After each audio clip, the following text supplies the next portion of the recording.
Welcome to the Compost Pile, a podcast where we break down gardening, homesteading, and more.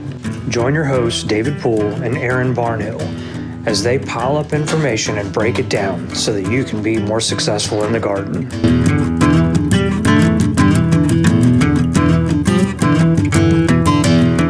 Hey everybody, welcome back to the Compost Pile podcast, your podcast for all things gardening, homesteading, plenty of other stuff. I'm Aaron. As always, with me is your co-host, David Poole, owner of Mid-County Farm and Feed. We're sitting here in Gardening Zone 9A or B? A. 9A. So sit tight. What do we got today? Today we're talking about all things container gardening. All things container gardening, yeah. So basically that comes down to when you don't plant a plant into ground, you plant it in a box or a barrel or... whatever you might have, just it could be nursery pots laying around, you could buy some fancy pots. What are some of the weirdest containers you've ever seen someone using? Tires are always weird for me, especially if you're growing food. That's always a strange one. Yeah. Old cattle syrup tubs. I mean, it's not weird, but it's not a common item. I've seen a lot of people use those tubs, right? Yeah. I mean, they're galvanized. I've seen some pretty weird ones. One that I think is actually a lot more common than you would think is a toilet. I see people using the toilets all the time, right? You use the tank in the back and use the bowl. Take it back. The weirdest one is an old chair. It was like an old hairdryer chair that Desiree has. An old hairdryer. Okay. The seat is all cut out, and she had like succulents and cactus in there. Yeah. It was super cool. So, she's pretty interesting. We all start our seeds in containers too, right? Yeah. Every time the spring comes around and I want to start my seeds indoors, I usually go get like a plastic bag of Solo cups, put a couple holes in it, double bag them. I mean, that's a little container. Yeah, really anything can be a container. I mean, people planting milk crates. You can line milk crates. There's nothing that can't be milk used. Jug. Yeah, I've seen that. Milk jug. Yeah. There's no right or wrong option. You can buy fancy things and you can use whatever you can find. Just really whatever suits your fancy. I used to when I was like in my early 20s and I was enjoying gardening and stuff, because I've been doing this for a long time. I used to want to start like a YouTube channel called Guerrilla Gardening, where I just like went around and found trash. And I really, so don't tell anybody this, right? If you're watching, don't tell them that I do this. But I raid the dumpster at Ellis Pottery like very often, or I used to. I don't do it so much anymore, and it's because they throw out so much stuff, and in that is a lot of containers. So every fall when they have like the marigolds and the mums, all of those like the porch ones you get, whenever they die, they throw away the container, the soil, and the whole mums. They just throw it all away in their dumpster. So that's great compost, right? Just throw it all in there. I've got my dirt, and then I have a free container. Yeah. I used to have so many containers. So you don't have to spend a lot of money on it. That's true. No. We rack up used containers all the time from planning landscape jobs. It's either throw them away or hope that somebody can use them. So it's, but I mean, there's so many different options in containers. And I think we'll talk a little bit about some of the different common options that people will use. Like materials they're made of. What they're made out of and some of the advantages. But first, I think we've got to talk about maybe what are kind of the pros and cons, the advantages, and maybe some of the limitations of what you can do with container gardening. Container gardening definitely speaks to people with small spaces. Right, yeah. Apartment dwellers, people that don't have, or maybe you live in a rental property and you can't plant anything in the ground. Sure. Containers are so versatile because you can really grow pretty much anything. You can grow food, you can grow ornamentals. You can grow fruits. The possibilities are endless, but it does take up a lot more space. You don't get the advantage of a raised bed where you can plant things tighter, so you're going to have lots of wasted space. So you do have to be a little bit more intentional about what you plant, and you might not be able to experiment as much as somebody with an in-ground or a raised bed garden, because there's only so many places you can put containers depending on the space that you have. Right. But that's one good thing about the containers too, is that you can move them around. Yeah. Right. So if you're not super familiar with your setting, with your yard, say you just bought a new house or you're in a new apartment, You can really experiment with the sun and the exposure and the wind and move your container around, even maybe forever, or until you want to plant what's in that container in the ground. Yeah, definitely. And being able to experiment, containers make great options for that. We had some kind of dwarf mulberries that I bought from Southern Nurseries a long time ago, and we potted them up. They're just small, kind of miniature versions, and I could never get them to thrive. And so we just started moving one of the two around Yeah. in different places in the front yard garden. And What, I what did finally you hit the what did sweet you end spot. up doing? Because I have a dwarf mulberry in a pot, and it's never done good. I- It's literally I- never done good. I moved it more to the shady area, more Yeah. indirect light, and the growth exploded. It looked healthier. It looked happier. Everything about it got better. And the other one that we left in the same place, and we Yeah. experimented some other locations, it still doesn't look as good. So it's very interesting. Pots give you that versatility that you're not going to get with other. Yeah, and things. so you had two of the same Same plant, thing. right? So you left one there. That's kind of the control for the experiment. Moved it around. They were in That's the same size yeah. pot, same soil, so everything else was the same, but we were able to experiment. So I kind of thought really cool it. I thought it was the light because it didn't do very well in the direct sun, and I moved it around a bunch of times. I ended up moving it under a hoop trellis for cucumbers that I had, and when the cucumbers' vegetative state was very overflowing, and it created a lot of shadow for it. It did well, and then as the season progressed and that died back, it started getting kind of getting bad again. Yeah. But that is one of the things that a container does very well. You can test where it's going to be. Yeah. The containers, man, just the versatility is awesome. Yeah. Some limitations that you'll experience is really going to be, again, while you're trying to put things in limited space, if space is a concern, there's only so much space you can create. You're limited on the size a plant can grow based upon the size of the container. And that can also create some challenges on what you're trying to grow if your container isn't chosen properly size-wise. And we kind of get into a little bit of that later on. But they also require far more care than something that's going to grow in the ground. You're going to need more inputs, more resources to keep a plant happy and healthy in a container a lot of times than any other. And we kind of touched on that in the fundamental series when we're talking about soil in the first place, right? And we talked about how much soil something's planted in versus little can really change the volatility of that situation, right? Yeah. As far as when it dries out or how much fertilizer you need. So that makes sense. Yeah, and you think about like you're limited on size of the plant. I know that you have quite a few citrus in containers, which are great because you can move those in with this cold snap we just had. I just did. Yeah, you have that ability to protect them fairly easily versus the client that I had the other day. We're out, putting out stakes and providing pine straw to insulate and frost cloth because they're in the ground. Nothing else we can do, but. So, but the challenge with that though, because they are citrus and they're like bushes, shrubs, trees, right? They want to be big. Yeah, you're thinking like, hey, I'm gonna have this huge, like a citrus, depending on the rootstock, could be 15 to 20, 25 foot tall at its maturity. Yeah. Well, in a container, you're not going to achieve that unless you've got 45 gallon, 50 gallon, 100 gallon pots. Well, then that defeats the purpose of the container. Yeah. So you're limited on the size and the production if it's something that is fruit or vegetable producing. So, you might have more of a shrub. Yeah. You may prune that citrus to be more bushy instead of more tree form. So you kind of have to take those things into consideration when you're planting larger items in pots. And save your back too. I mean, that's what I've done. My citrus shrubs, because I prune them, and like you were just saying, to get them down that size.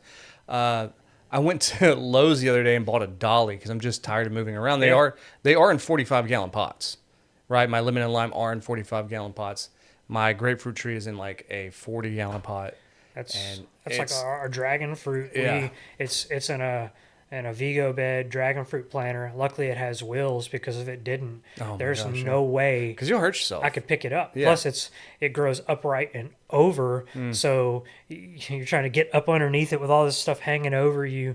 So being able to move them around. So if you have lots of space and you do like container growing, Yeah. have that plan of how you're going to move them around. I think back to like when we had Tom on the winterization episode. If he didn't have a dolly or something available or a cart to move all those plants that he has around into his structure, there's no way you'd get it done. Yeah, no, That's why I hate. You'll hurt yourself. I hate when the cold comes because it's the last thing I'm going to do is put the plants in. Yeah. And then I think about some of the containers and I'm just like, I got to pick that one up again. I mean, but when the cold comes, you're going to work no matter what. Yeah. You're either bringing in these containers and these plants, or you're working really hard to cover them and shroud them and protect them. So you just got to pick your poison on that. For sure. Going back to, you were talking about dragon fruit. I find that very interesting because I've never grown dragon fruit. That's a little bit more exotic than anything I've ever grown. But when I see people who grow dragon fruit, they're always in a container. Is there certain fruits or vegetables or plants that you find are better in a container than in the ground?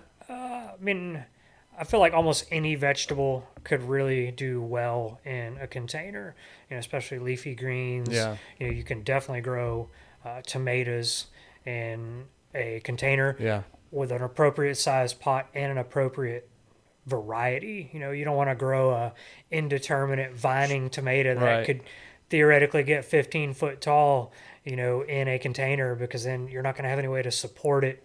I grew kind of an indeterminate variety this year. I was doing more of a soil trial than anything, and it got so tall that when the wind would come, it would just keep blowing over, and I had to find a place to prop them and wedge them. String it up, right? Yeah, because the top growth of the plant was so heavy and so much that it would just blow the whole pot over. Right, yeah. So, there you got to think about the size of the plant and the variety that you're choosing. If it's going to be something you got to consider constantly pruning. But fruits, you could grow citrus. You could grow a fig in a container. You could definitely grow maybe a blueberries. dwarf mulberry. Yeah, mulberry. You could probably grow like some dwarf blackberries. I mean, you could really grow anything, if you keep it at the appropriate size. Right. So, I could think of some things that might not work well. Like, I don't think you're going to grow like a muscadine or a grape. Yeah, And, things that are like things vining and they're they're going to be huge. massive.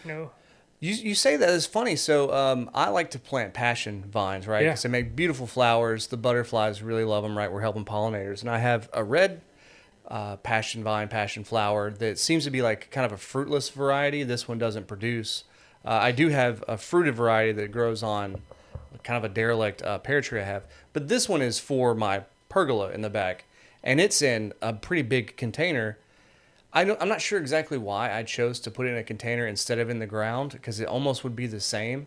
But it just seemed to be a little bit more easy to take care of in that way, right? But it is thriving, man. It's took off. And its biomass is huge. It's covered my pergola. It's actually a natural shade. And it's in a container. We have one. It is in a small raised bed. Yeah. But we constantly keep it cut to like head high. Really? Because Yeah. it can't vine everywhere. We don't have the room for it to vine everywhere. I've let mine just go everywhere. It's in an elderberry bush. It just jumped. Yeah. It's going across the fence. I'm like, whatever. And that kind of is a consideration in a way, because you plant something like that and then you have it too close to other things, that biomass and all that is going to grow. It could be growing into other things.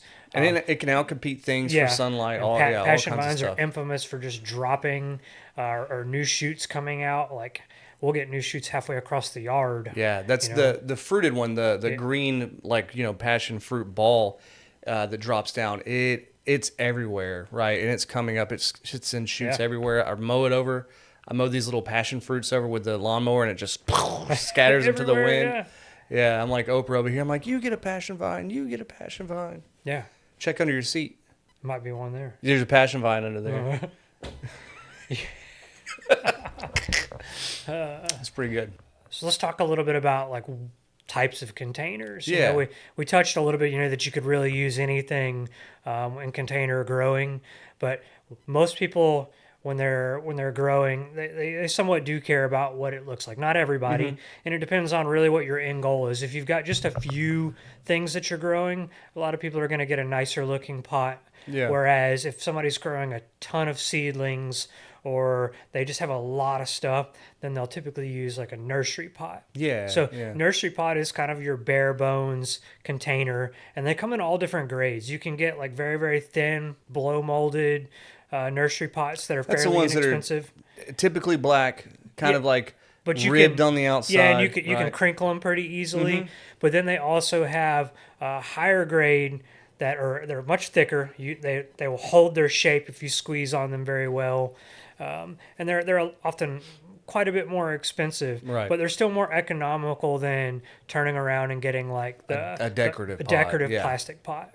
That plastic pots. A lot of times are pretty expensive depending on the size. Then the bigger the pot, obviously the cost always goes up. But plastic tends to be really the most economical Yeah. choice for most people when they're growing things. And it's light. That's the other thing too. We're talking about moving Yeah. plants in and out of a Yep. space. If you have a gigantic pot that's made of terracotta, that thing is heavy. Yeah, and terracotta, ironically, most clay pots are not made in the States. Most all They're pottery. all from Mexico, aren't they? They could be from Mexico. They could be from Vietnam. Yeah. Italy, Thailand. Most pottery is imported. Now there's one terracotta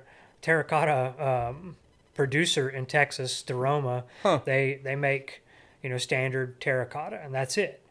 And then they import everything else, and those are fairly inexpensive. So you can get some smaller size like Yeah, terracotta yeah. pots pretty cheap.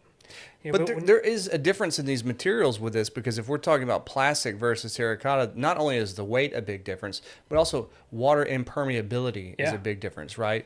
You can water something in a plastic pot, and if it doesn't have drain holes that are drilled in the bottom, the water's not going to get out of it. No. But even if there isn't a drain hole in a terracotta, water will eventually make its because way out. the pottery itself is permeable, Right. and that can be a disadvantage to terracotta is that it tends to dry out faster. Right. So you think about like people using I think they're called like olas, like the little. It's like the jug that you bury, yeah, and you pour it in there, and the water permeates through the right walls. slowly. of It's the- like yeah. a time release kind of a Exactly. capsule. Yeah. So it just goes to show you that while it is a great choice, it is it's going to require a little bit more water. Interesting enough too, when you look at like actually like pottery, not all pottery can handle cold weather. Not all Right, pottery is right. frost resistant. Right. And because you think, okay, I have this porous item, and water particles or molecules have absorbed into the walls of this pot, and then when we get a heavy frost or freeze, it can crack, It can expands, break. yeah. So we get enough cold here that could damage pottery. So being cheap Right. pottery may not be the way to go. But And even if it doesn't freeze here, we do have very wild shifts in Yeah. temperatures. Yeah. yeah, so there's such things like frost resistant pottery that's out there. But most of the time it'll be labeled that way. That's kind of interesting. Most people don't think about that. Same thing like a concrete statuary. Right, like, right, yeah. You know, Yeah, concrete is also permeable. Water will eventually leak. Another thing funny, you brought up old like cattle pan, right? Stuff like that, Yeah. old tanks, galvanized steel and stuff like that. One thing that I see when people use those, they actually usually line it with like black visqueen or plastic first to Yeah. mitigate some of the effects that water has on these metals. yeah. So metal containers obviously have the disadvantage of eventually rusting out. Right. So, and then depending on what you're growing, metal containers might not be the best choice. If you have to be careful. Like you grow like in a galvanized container. If you go and buy like a galvanized wash tub, most galvanized wash tubs nowadays are what they call hot dipped. They're in a coating on them, and that coating is not food safe. Oh, wow, It can actually flake off, and so you think about these things that are in there. So if we're growing something that's edible, Right. some of those are not going to be the best choice. Yeah. Whereas your pottery or just your plastic pot might be the safer choice. Yeah, and then we also have grow bags too, right? Yeah, grow bags are great. And I think they're one of the most underrated options for growing in containers because grow bags allow air to access the root Right. system. So if you've ever unpotted something and you look at the root ball and you see the roots are circling Yeah. around, Right. Right. you know, that's one thing that you don't get in grow bags because the you know those roots are growing, searching for oxygen, and there's not very many points of infiltration into that soil and that grow bag. It can Right. breathe all the way around, so they make really good ways to grow a super healthy plant with a lot less chance of having to repot as Yeah. quickly. And then too, when we're talking about these materials and how they're different, and you have terracotta that is permeable, and then you have a grow bag which is super permeable, that's going to dictate how many times you water something. You have to pay attention to your plants more often because there's a positive and a negative, or a good perk and a bad perk every time too. The roots are getting more air, but they're also losing water Yep. more quickly. So therefore, maybe you want to utilize a terracotta or a grow bag to plant something that doesn't like to have wet roots, doesn't like to sit in a lot of water. That'd be a Absolutely. good thing to do too. Yeah. I mean, it's a pretty smart option, I would say. I'd say so too. I personally, I can be neglectful sometimes, and grow bags are a little more difficult for me because I'm not always checking on my plants every day. And Yeah. with a grow bag, you really need to, especially when it starts getting hotter. My dad used to come over, and he would like look around, and he would see some of my citrus in a pots, and he'd just kind of like nudge it to test the weight, and he'd be like, "That needs water. That needs water, right? Because they're bone dry." Yeah. So I'm guilty of that. Yeah, I Right. think soil and water, I think, are two incredibly important considerations when you're growing in a container, and they kind of go together because we have to be very particular about what kind of soil we go in there. But I have noticed with higher quality soils, like we planted some flowers in some cocoa coir baskets, which is obviously incredibly permeable, very much like a grow bag. But I used a really good soil, and it had really good water holding capacity, and I didn't have to water them as often as I thought I would. Okay, yeah, because yeah. you water a cocoa liner, it doesn't. Once you get it saturated, the water just pours out. It does, yeah. So I was worried I was going to have to be watering these, and they weren't going to survive at all because I was going to get busy, and it just wasn't going to happen. Yeah. But I think you have to really pay attention to what soil you use. One of the things that you see, like one of the biggest mistakes people make, is they get the cheapest potting soil, Yeah, or yeah. or they get and I'm going to say this and then I'm going to retract it in a sense, but they get garden soil. Right, okay. So, garden soil doesn't have any amendments in it. It doesn't have a lot of drainage amendments. It's designed to put into the ground and mix in or work with existing in-ground soils. It's like a little above topsoil, right? Yeah, Yeah. it's Okay. a lot higher quality ingredients. Probably has compost and such in it, which all those things are great in a container. But if it doesn't have drainage amendments, then you're going to get soggy roots. You're going to get root rot. You might get disease that starts depending on what you've planted. So I think you have to spend money on a good quality soil, or know enough about how to kind of amend your own soil. Yeah. Now, you can get away with buying the cheap soil if you have on hand amendments that you can embetter that soil. And some of those ingredients in that soil will lead to being able to hold water, just the right amount, and letting the excess go through very well, so that you don't get root rot or those negative effects of overwatering. Yeah. But no matter what you do, you're going to have to water far more in those containers, because regardless of what you choose for actual container material, it is going to dry out faster. Right. And the roots aren't going as far. They're staying more close. So they're utilizing, because it's a volume issue. We're talking about volume, right? It's never going to be as much volume as the plant probably So there's wants. less water holding capacity because you have less soil, but also you have gravity. Right. The water is heavier than maybe some of the soil particles or certain aspects, and it is going to find its way down. Right. As most things do. So you over time, it's just going to drain out. So Yeah. you got to water more often. And when you're doing it in containers, people always ask, well, how often? You just got to stick your fingers in the dirt. If you can stick it down knuckle deep and like you're still feeling like moisture, the soil's coming out damp, kind of stuck to your hand, you're probably okay. Yeah. If the plant's still looking good, but if it comes out dry, then it's time to water Yeah. and water deeply. Let it, kind of you were talking about how your At the dad would like base. push the plant, and you can oftentimes tell if you've watered enough. If you watered and you think you watered enough and you can still pick it up and the plant is very light, that means that soil hasn't saturated. Right. You haven't reached the point of saturation. It may be coming out the bottom, but it doesn't mean it's actually absorbing into the root ball. Yeah, because water finds a path of least resistance, and Yeah. it could have a point through there where a lot of water's flowing out, but it hasn't spread all the way. That's why we like to, especially when we water like big trees at the store, we'll just turn the hose on and we'll turn it on a lower volume and we'll just let it go for a longer period of time because we know the majority of the excess is going to come out and we're not overwatering or doing this every day, but we're allowing it to get a chance to actually absorb and not just kind of giving it a quick go and thinking that it's watered, but it's not.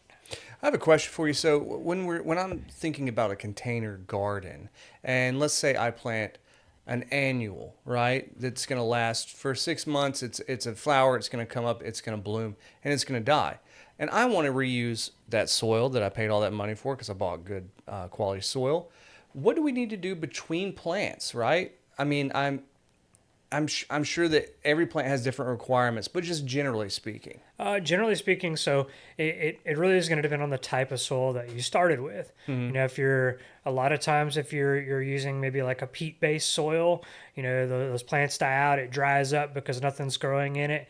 Then you've got to get it soaked so that it can absorb water again, and you can actually work it because if it's compacted, then it's going to be really hard to get something new established in it.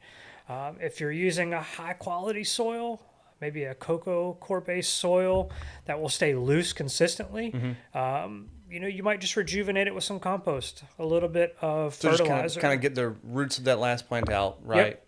And then maybe just amend it with a little compost. It might be all you need to do. A little bit of slow release organic fertilizer, and just make sure can you work the soil? Can you dig in it freely?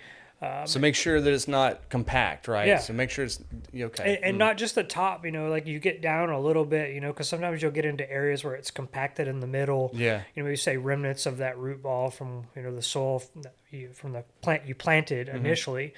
Making sure that those things are kind of broken up and that the new roots have easy access into the soil and they're not hitting harder areas and having just kind of like a stopping point, Another okay, that's good. That's good stuff. Actually, I've kind of wondered that for a long time. Another thing too is since we're talking about containers and soil, the soil that's in these containers are isolated from the rest of the dirt in the entire world.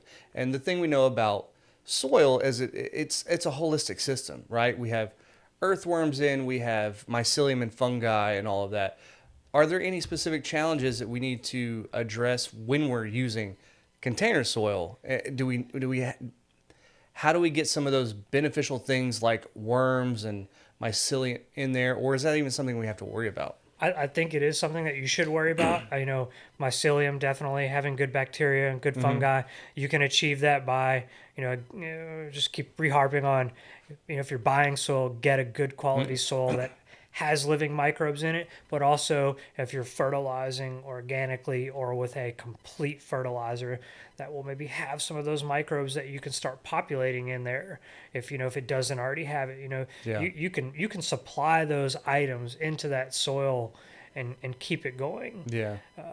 You will have to feed more though. It's one of the other disadvantages of a container is just like moisture, how moisture works its way out. Well, and then we talk about how you have to water more.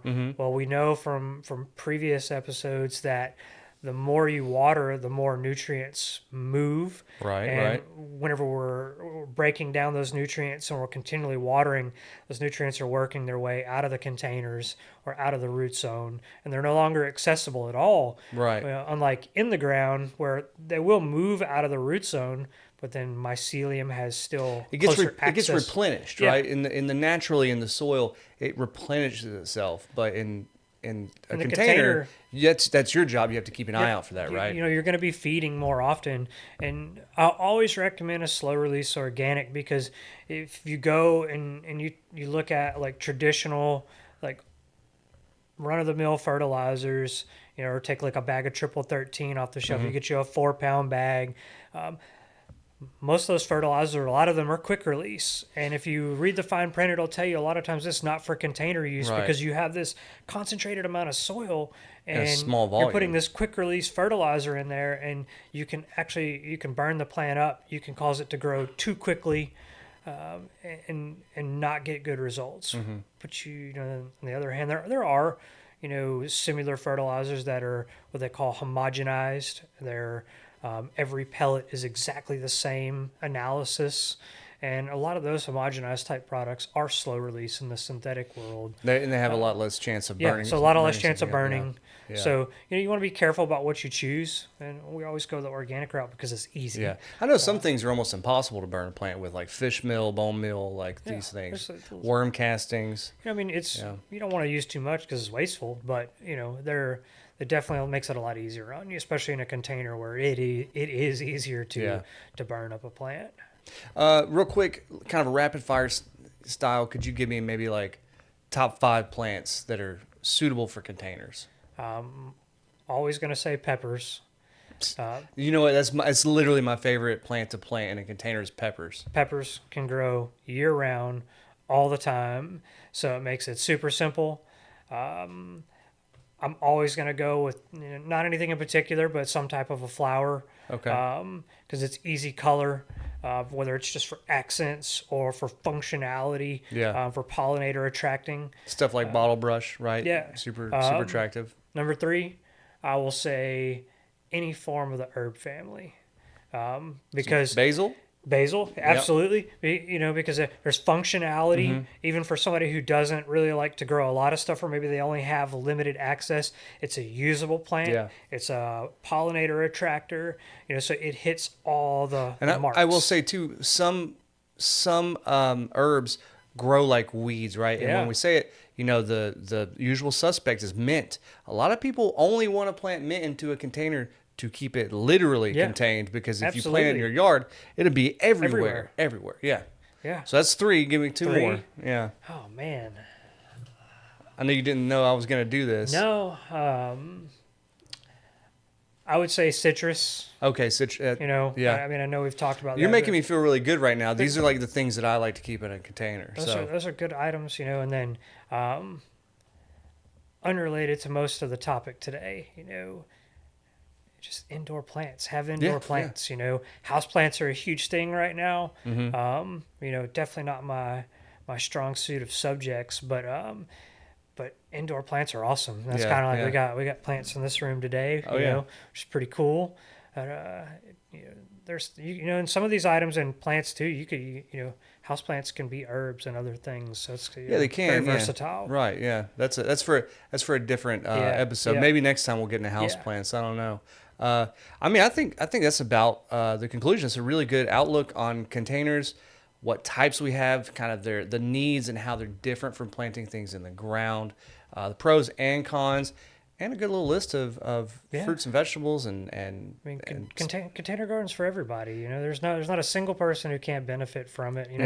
Even if you're just growing for looks and you can use almost anything. The one thing I would like to say before we get off of here is don't spend a lot of money on it. Do not spend a lot of money on containers, right? Because it's kind of I feel like it's just a crime against yourself to spend a lot of money on stuff you can get for free. I think too, like nice containers have their place for aesthetics and for certain areas, but whenever front yard, on your porch, right, on the walk up, but in the backyard when you're learning, do it inexpensively so your mistakes don't cost you. Absolutely. I really appreciate that. Well, thanks for all the info, man. I feel like I've learned something. Yeah. And we'll see you next time here on the Compost Pile.